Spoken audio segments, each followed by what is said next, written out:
प्यारे बच्चों, explanation of elasticity. आप विचार करें, जब आप एक स्प्रिंग को खींचते हो तो उस पर रेस्टोरिंग फोर्स लग जाता है ताकि छोड़ते हुए वापस आ जाता है।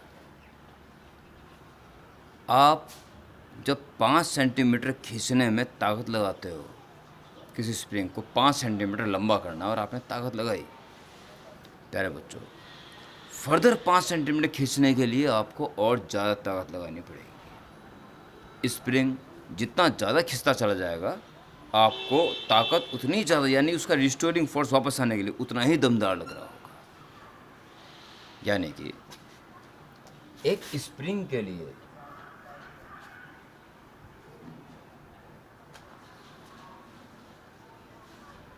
जितना उसको खींच दोगे, इस एक्स के ऊपर डिपेंड है कितना फोर्स आपने इसको लगाने के लिए मेंटेन कर रखा है, या माइनस साइन लगा दो, कितना फोर्स लग रहा है इसको वापस रिस्टोरिंग करने के लिए। अप्लाइड फोर्स या रिस्टोरिंग फोर्स इस बात के ऊपर डायरेक्ट डिपेंड करता है कि उस वक्त वो स्प्रिंग कितना खिंचा हुआ है या कितना दबा हुआ है, अपनी नेचुरल लेंथ से कितना हटा हुआ है।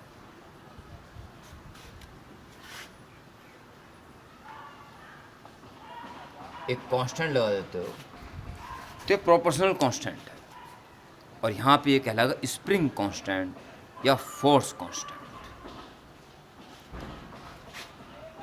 इस बात को यहीं ख़त्म करना है, क्योंकि आने वाले वक्त में स्प्रिंग के ऊपर तो एक गहन चर्चा होगी, एक इंटरेस्टेड चर्चा होगी। ठीक है, हाँ, अब जो आपका टॉपिक चल रहा है उसके लिए इतने कॉन्सेप्ट की आवश्यकता तो थी। ओके प्यारे बच्चों,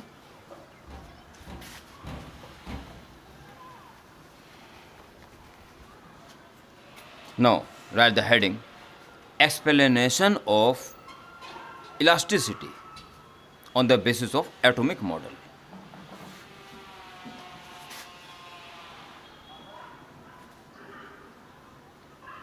हर बॉडी अपने अपने एटम्स या मॉलिक्यूल से मिलकर बनी हुई है।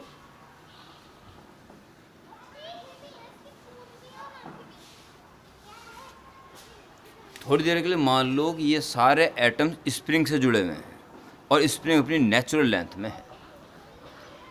अब हम इस बॉडी को अगर खींचते हैं तो सारे स्प्रिंग खिंच जाएंगे और छोड़ते उन स्प्रिंग का रिस्टोरिंग फोर्स उसकी वापस वैल्यू रिगेन कर लेगा। और ऐसा तो होता है, वैल्यू रिगेन यानी शेप रिगेन होती है वापस। स्प्रिंग भले ही लगे हुए हैं अंदर, पर काम ऐसे चल रहा है जैसे स्प्रिंग लगे हुए हों।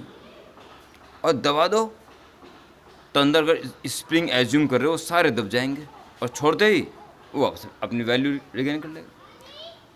ये डिफॉर्मिंग फोर्स के हटाते ही विद इन इलास्टिक लिमिट अपनी ओरिजिनल शेप रिगेन करने की तो कंडीशन है ना। ये तो आपने देखा हुआ है, पूरा चैप्टर पढ़ लिया। अंदर स्प्रिंग है नहीं, पर जब सारा व्यवहार स्प्रिंग लगे होने जैसा ही हो रहा है तो निसंदेह अंदर स्प्रिंग भले ही ना हो, पर स्प्रिंग जैसा ही कुछ है। वो स्प्रिंग जैसा ही जो कुछ है, बस उसी ऊपर चर्चा करनी है। ये दो एटम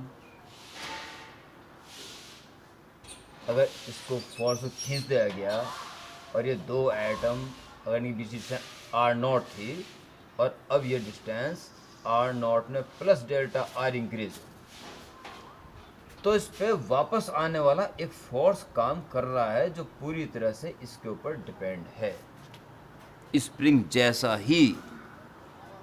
अब स्प्रिंग नहीं है तो ये कौन सा फोर्स है? स्प्रिंग जैसा रिस्टोरिंग फोर्स तो है नहीं। हाँ, रिस्टोरिंग फोर्स तो है, स्प्रिंग जैसा स्प्रिंग का नहीं है, स्प्रिंग जैसा है। ये सीधा एटम्स या मॉलिक्यूल्स के बीच में लगने वाला फोर्स है, अगर उसको अपनी नेचुरल लेंथ से हटा दें। Such type of force is called intermolecular और इंटर एटॉमिक फोर्स। ओके, तो when a body is stressed or compressed, then the distance between atoms changes, and a force between them is activated, and it try to body regains its original shape. This force is called interatomic और इंटरमोलिक्यूल. इसके ऊपर depend है atoms है कि molecules. Intermolecular force या force. ठीक है प्यारे बच्चों, साथ साथ ही प्रपोजनल टू हटाइए, एक कांस्टेंट लगाइए के into delta R. Spring constant तो कहेंगे नहीं, फोर्स कांस्टेंट कह सकते हैं, पर कौन सा फोर्स? इंटरमोलिक्यूलर या inter atomic. So on the basis of this, hence constant K is called inter atomic force constant या intermolecular force constant. Okay, intermolecular और इंटर एटॉमिक फोर्स कांस्टेंट. ठीक है, तो due to these inter atomic और intermolecular forces, on removing the deforming force, body regains in its original shape. This is the property of elasticity. Okay, इस तरह से इसका explanation करना है. दूसरा केस, इसका इंटरएटॉमिक फोर्स कांस्टेंट का यंग्स मॉडुलस से कैसे कनेक्शन है. तो देखिए, इस आर्टिकल खत्म करते हुए दूसरा आर्टिकल शुरू करना.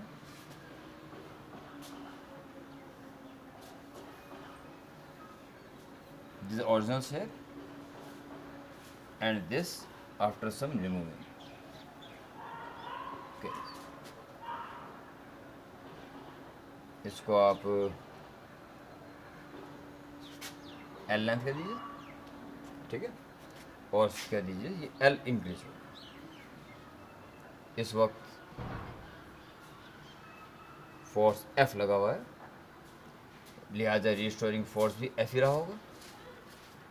और 1 2 3 4 5 6, 1 2 3 4 5 6, 1 2 3 4 5 6, और R naught is a distance between them.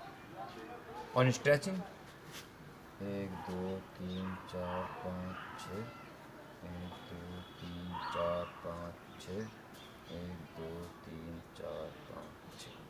Distance between them is R naught plus delta R. इसके बारे में दो शब्द लिख देंगे.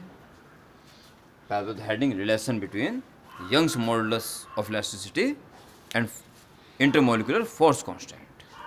डायग्राम बन जाएगा.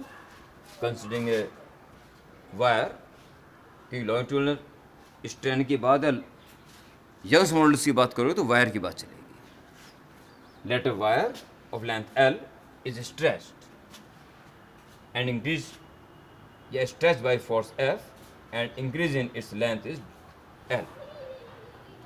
R naught is the intermolecular distances, a distance between two molecules in equilibrium, and delta R is distance increased between them on applying deforming force F. Then longitudinal strain.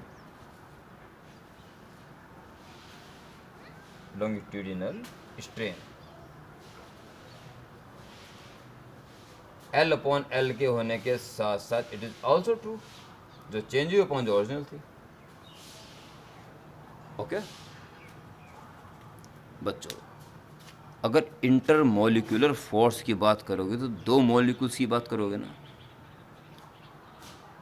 Molecules की एक चैन के बारे में सोचिए. अगर मैं इसमें 2 न्यूटन का फोर्स लगाता हूँ तो पहले और दूसरे बीच में 2 न्यूटन का फोर्स क्या, दूसरे तीसरे में दो का लग गया, दूसरे तीसरे चौथे बीच में पूरी चैन में 2 न्यूटन का फोर्स लग गया. ये ए फोर्स लगाया गया है पूरे क्रॉस सेक्शनल एरिया ए पे, जिसमें बहुत सारी चैन्स रही होगी। इस चैन के लिए अब यहाँ क्रॉस सेक्शन एरिया देखिए, ये एटम्स रहे होंगे,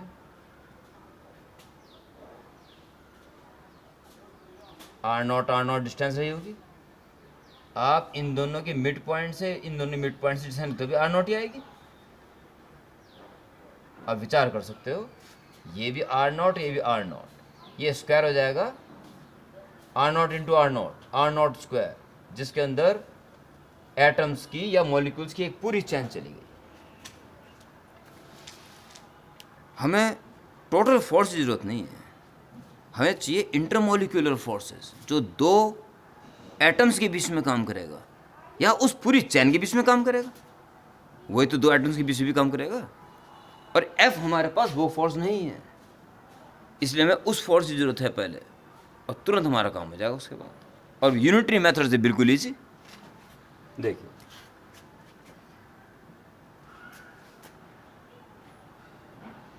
अब इसको वर्ड में लिखेंगे, अपने हिसाब से मैं बोल रहा हूँ। पूरे ए एरिया पे फोर्स एफ लग रहा है, तो यूनिट एरिया पे कितना लग रहा होगा, एफ बाई ए। तो आर नॉट स्क्वायर पे कितना फोर्स लग रहा होगा, F by A into are not square. R not square area पे जो फोर्स लग रहा है वो एक चैन पे लग रहा है फोर्स। ट्राई टू अंडरस्टैंड, गहरे से सुनना और खुद भी सोचना इस बात को।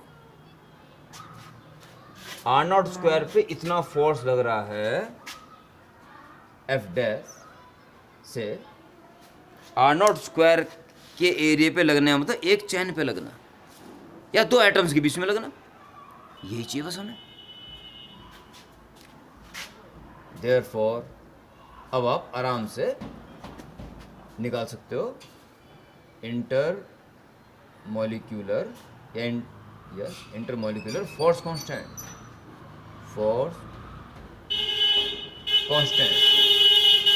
K इक्वल टू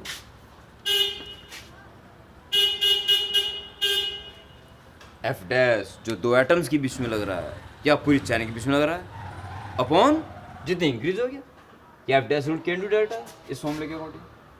बस अपना काम शुरू कर दो। अब केवल मैथमेटिकल कैलकुलेशन है, मेन काम निबट गया। ओके, एफ डैश आपने निकाला, F into are not square upon A और इंटू अपॉन डेल्टा।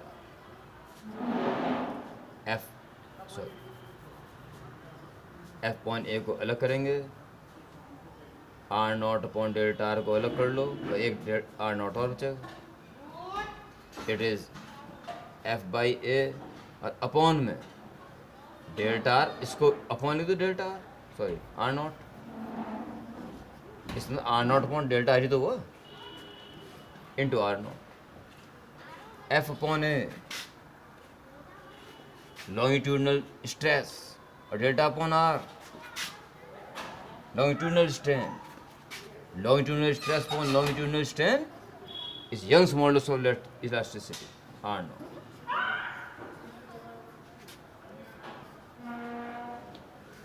इसके बाद प्यारे बच्चों, ये आर्टिकल्स आपने पूछे थे, ये हो चुके हैं आपके ISC बोर्ड में। ये आर्टिकल्स थे, तो इन्हें अपडेट करें, ठीक है। और CBSE वालों में एक्सप्लेनेशन तक हो सकता है, ठीक है, स्प्रिंग वाला फंडा बस, ये ISC वाले में नहीं, वो उसमें CBSE वालों में नहीं है। तो इतना पोर्शन ISC वाले बच्चे ही करें, ठीक है। और उसको अपडेट कर लें, इसके न्यूमेरिकल्स करें ज़रूर, वो पूछने लायक नहीं है, सीधे हो जाने वाले हैं, ठीक है। पूरा अपडेट ऐसे कर लें कि जैसे के पास थोड़ी देर बाद ही फ्लूइड की अगले चैप्टर की वीडियो पहुंचने वाली है, क्योंकि अगर वो पहुंच गई और काम पेंडिंग रहेगी तो फिर कमजोरी आ जाएगी। जितना जल्दी हो सके अपडेट करके बिल्कुल रेडी बैठा है कि अगली वीडियो फ्लूइड की पहुंचने वाली है। ओके प्यारे बच्चों, जय हिंद।